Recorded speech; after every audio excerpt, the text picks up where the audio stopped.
Hello guys, so I did a little electrical upgrades in my RV, so I wanted to summarize how I have everything set up in case anyone wants to duplicate this kind of setup.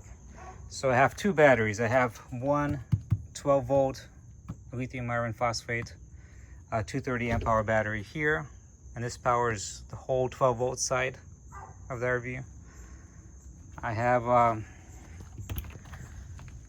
solar charge controller and a solar panel that charges up this battery right here. And then I have a thick wire, I think it was like 6 gauge or something like that, that connects this battery to my second battery, which I just installed. And this battery right here powers the whole 120 volt system.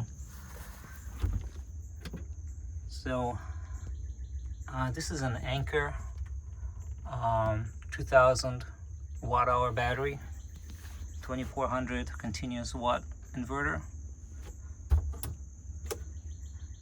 and it's charged by this DC-DC converter right here. This is a 24 volt converter set to output 30 volts. I wanted to get a 48 volt converter first, but the wattage is about the same, so it wouldn't make much of a difference, and this one was cheaper. And I made it generic so I could replace this battery with any other battery in the future. The way I have it set up is I have this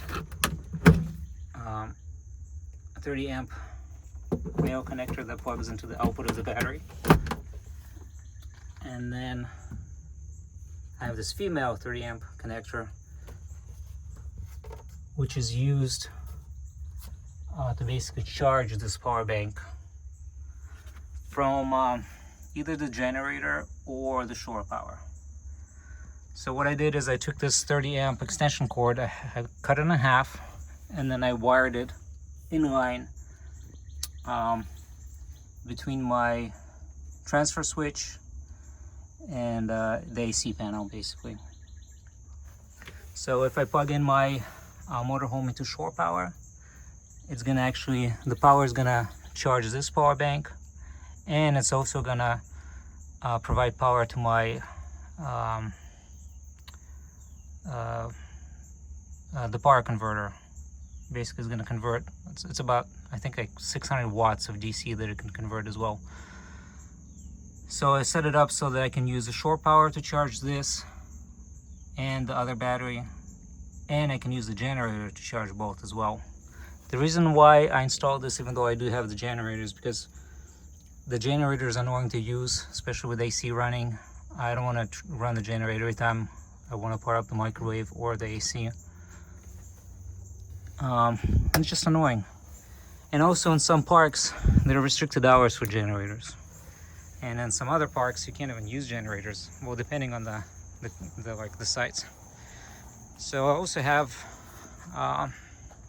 this DC-DC charger here, which can provide about 600 watts of power. So I can run my engine in case I need to recharge instead of the generator. And also when I'm driving, this thing effectively recharges both batteries. And then the nice thing that made it possible to use AC a lot neater, a lot easier, is that I installed this new AC unit right here. It's Chill Cube, I think is what it's called, and this is a heat pump. So it works as an AC and as a heating unit.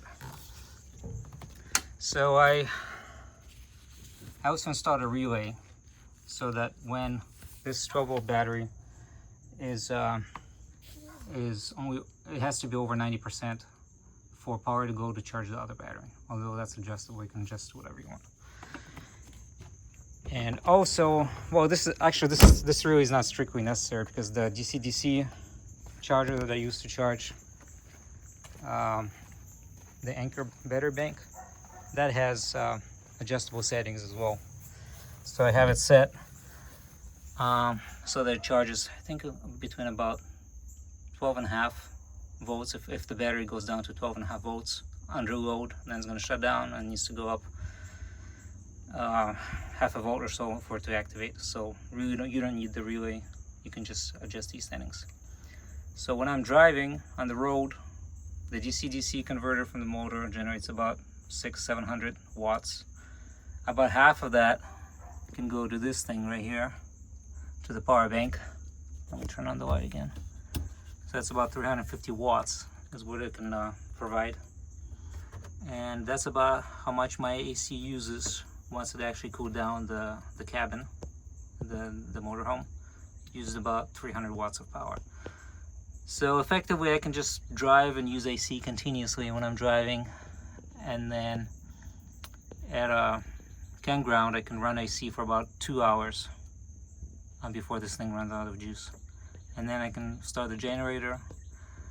I think it takes about an hour for the generator to charge up this battery, actually both of them. And then if I tweak things right, I can even make it so that both batteries effectively go towards the AC. So yeah, so if anyone finds the setup useful, please leave a comment. Thank you very much.